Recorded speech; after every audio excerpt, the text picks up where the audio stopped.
जय माता दी। श्री दुर्गा सप्तशती का चौथा अध्याय। इंद्रादि देवताओं द्वारा देवी की स्तुति। महर्षि मेधा बोले, देवी ने जब पराक्रमी दुरात्मा महिषासुर को मार गिराया और असुरों की सेना को मार दिया, तब इंद्रादि समस्त देवता अपने सिर तथा शरीर को झुकाकर भगवती की स्तुति करने लगे। जिस देवी ने अपनी शक्ति से जगत व्याप्त किया है और जो संपूर्ण देवताओं तथा महर्षियों की पूजनीय है, उस अंबिका को हम भक्तिपूर्वक नमस्कार करते हैं। वह हम सबका कल्याण करे। जिस अतुल प्रभाव और बल का वर्णन भगवान विष्णु, शंकर और ब्रह्मा जी भी नहीं कर सके, वहीं चंडिका देवी इस संपूर्ण जगत का पालन करे और अशुभ भय का नाश करे। पुण्यात्माओं के घरों में तुम स्वयं लक्ष्मी रूप हो और पापियों के घरों में तुम अलक्ष्मी रूप हो, और सतकुल में उत्पन्न होने वालों के लिए तुम लज्जा रूप होकर उनके घरों में निवास करती हो। हम उस दुर्गा भगवती को नमस्कार करते हैं। हे देवी, इस विश्व का पालन करो। हे देवी, हम तुम्हारे अचिंत्य रूप का किस प्रकार वर्णन करें। असुरों के नाश करने वाले भारी पराक्रम तथा समस्त देवताओं और दैत्यों के विषय में जो तुम्हारे पवित्र चरित्र हैं, उनको हम किस प्रकार से वर्णन करें। हे देवी, त्रिगुणात्मका होने पर भी तुम संपूर्ण जगत की उत्पत्ति का कारण हो। हे देवी, भगवान विष्णु, शंकर आदि किसी भी देवता ने तुम्हारा पार नहीं पाया है। तुम सबके आश्रय हो। यह संपूर्ण जगत तुम्हारा ही अंशरूप है, क्योंकि तुम सबकी आदिभूत प्रकृति हो।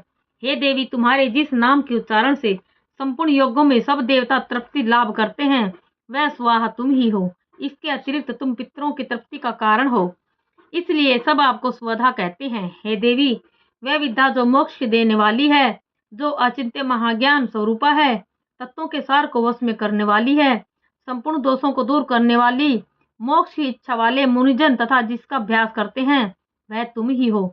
तुम वाणी रूप हो और दोष रहित ऋग तथा यजुर्वेदों की एवं उद्गीत और सुंदर पदों के पाठ वाले सामवेद की आश्चर्य रूप हो। तुम भगवती हो। इस विश्व की उत्पत्ति एवं पालन के लिए तुम वार्ता के रूप में प्रकट हुई हो और तुम संपूर्ण संसार की पीड़ा हरने वाली हो।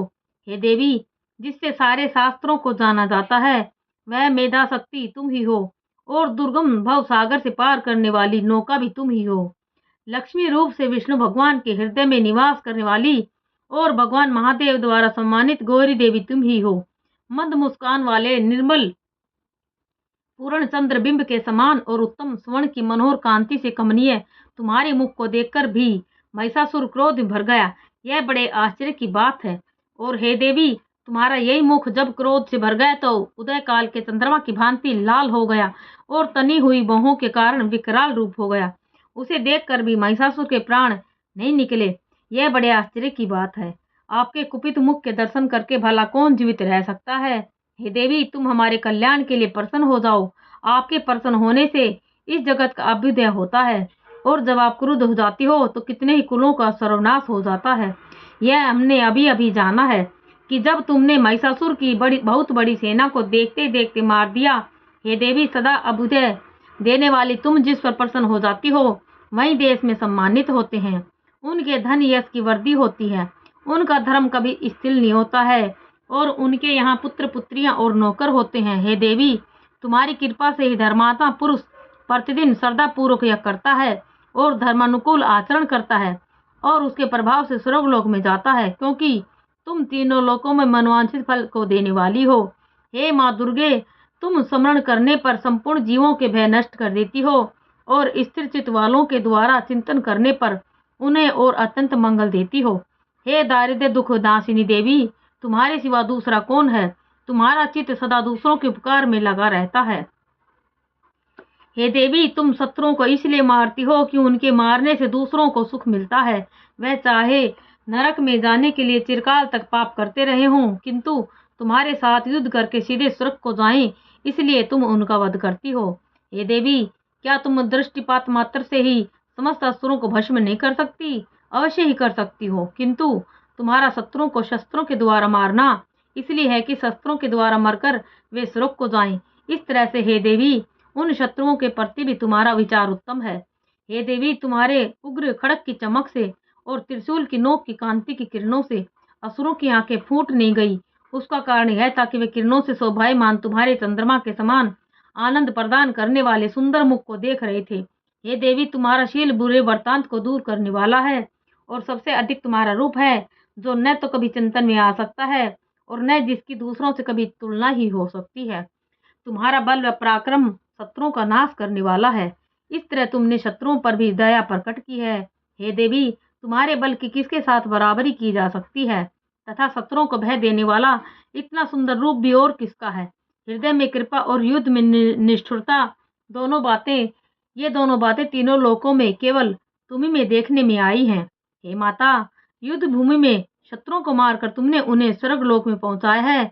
इस तरह तीनों लोकों की तुमने रक्षा की है, तथा उन उन्मत्त असुरों से जो हमें भय था, उसको भी तुमने दूर किया है। तुमको हमारा नमस्कार है। हे देवी, तुम शूल तथा खड़ग से हमारी रक्षा करो, तथा घंटे की ध्वनि और धनुष के टंकार से भी हमारी रक्षा करो। हे चंडिके, आप अपने शूल को घुमाकर पूर्व, पश्चिम, उत्तर, दक्षिण दिशा में हमारी रक्षा करो। तीनों लोकों में जो तुम्हारे सौम्य रूप हैं तथा घोर रूप हैं, उनसे हमारी रक्षा करो, तथा इस पृथ्वी की रक्षा करो। हे अंबिके, आपके कर पल्लों में जो खड़ग, शूल और गदा आदि शस्त्र शोभा पा रहे हैं, उनसे हमारी रक्षा करो।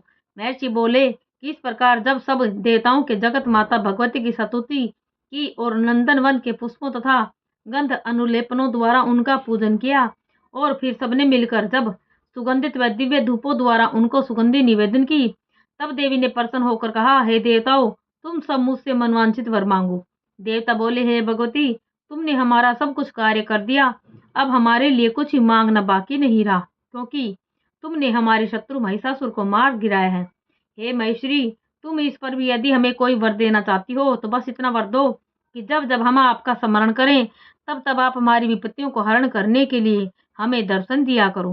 हे अंबिके, जो कोई भी तुम्हारी स्तुति करें, तुम उनको वित्त, समृद्धि और वैभव देने के साथ ही उनके धन और स्त्री आदि संतति बढ़ावे और सदा हम पर प्रसन्न रहे। महर्षि बोले, हे राजन, देवताओं ने जब जगत के लिए और अपने लिए इस प्रकार का प्रश्न किया, तो बस तथास्तु कहकर देवी अंतर्धान हो गई। हे भूप, जिस प्रकार तीनों लोकों का हित चाहने वाली वह भगवती देवताओं के शरीर से उत्पन्न हुई थी, वह सारा वृतांत मैंने तुझसे कह दिया है। और इसके पश्चात दुष्ट असुरों और तथा शुंभ निशुंभ का वध करने और सब लोगों की रक्षा करने के लिए जिस प्रकार गौरी देवी के शरीर से उत्पन्न हुई थी, वह सारा वृतांत मैं यथावत वर्णन करता हूँ। जय माता दी।